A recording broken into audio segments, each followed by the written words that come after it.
Mina ngifuna ukuphila budebu Cela ungangifakeli stress Mina ngifuna ukuphila budebu Cela ungangifakeli stress Matando siwitin tatanam namalini matando siwitin tatanam namalini Nkosana Ngwenya, known by his stage name as Prince Shadow, is an artist from Katlehong, best known for his lyricism and incredible strong storytelling skills. He developed an interest in hip-hop music during his high school years at the age of 15 and received positive feedback and encouragement from fellow pupils and friends, which grew his confidence because he had low self-esteem. Well, in 2010, he got introduced to Kasi rap genre that was popular in the ghetto streets. Thanks to the likes of the late Pro Kid. Prince Shadow is now in studio to tell us more about his music and his brand new album that dropped just yesterday. Good morning. Welcome to Morning Live. Morning. How are you? I'm good, thanks. Perfect, thank you. Give us background into your music. How did it all start for you? I mentioned a little bit about it in the intro, but you tell us how it all went. It started back in high school, actually, because I was kind of into house music. Right. But growing up, I actually loved music a lot. So I was introduced to hip-hop at a time when it was so popular.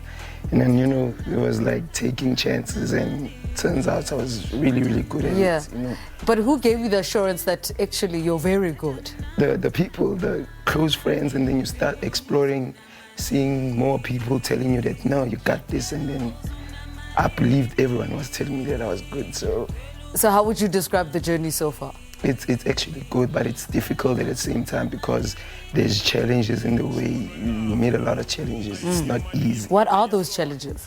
In terms of the industry, the people in the industry, you have to understand that it's actually not for a fee.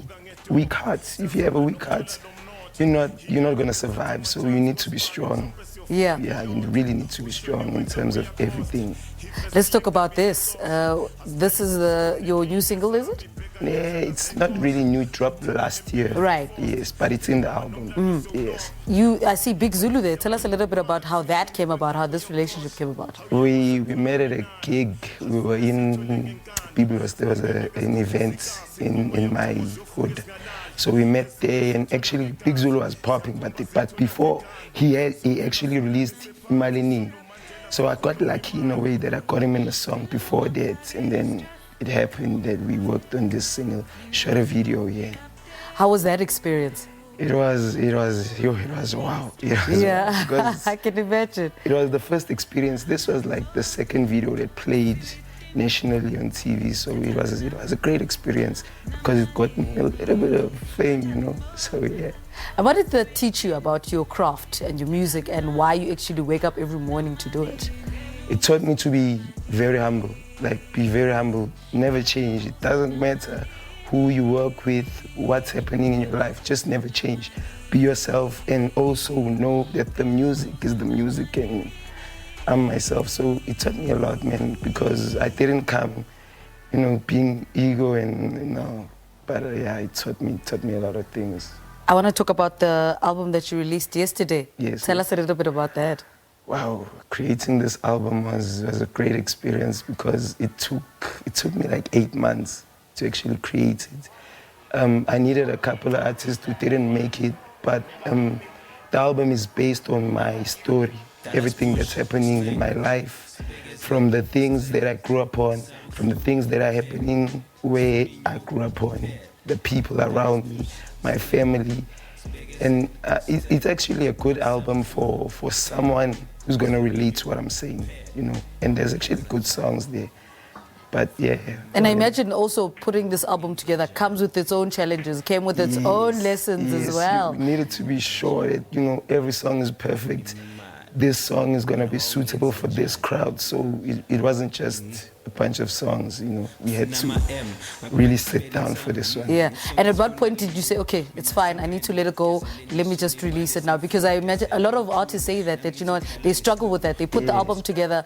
The problem is getting it out there. It might sound good to you, but do you know what I mean? I had to like listen to it over and over and over again just to make sure. Because sometimes you get excited that you have a song and you sit and like, the song is not really the one. But that's where I was like, I can listen it over and over and over and over again and still. So yeah, that's where I knew it, okay. What is the significance of the title of the album?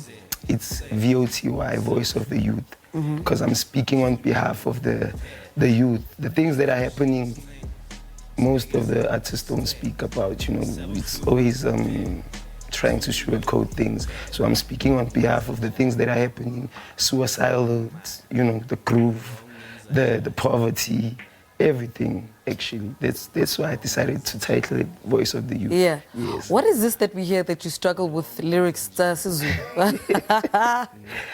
name is Nkosana.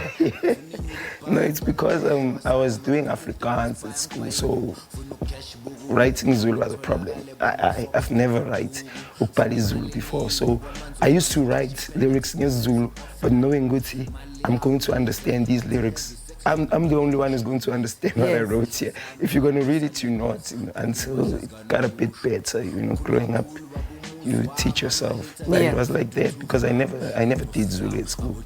So what are you doing to promote the album? Right now, I actually have a single that we're working on pushing. We're going to shoot a video for it. And, attending radio interviews just to get the word out there, people to stream the album and give me a chance. Yeah. No live performances? Not yet. Not yet? Yes. All right, how do your fans get a hold of you? You can find me on Facebook, it's Prince Shadow. On Instagram, Prince Shadow_SA. On TikTok, it's Prince Shadow SA. And on Twitter, it's Prince _Shadow_. Yes. I wanted to, why the name Prince Shadow though? Okay, my real name is Nkosana. Yeah. So I used to call myself Prince. Just Prince, and a friend was like, it's Shadow because of your dark skin. Yeah. And I was like, okay, it's actually cool because it's Prince Shadow, so I was like, okay, it's gonna work. Because Prince is actually a translation of my name, that's it. But Shadow is because I'm dark. All right, Prince Shadow, thank you so much. Thank you. All right, we just spoke to Nkosana Ngwenya, known as his stage name, Prince Shadow. He hails all the way from Katlehong.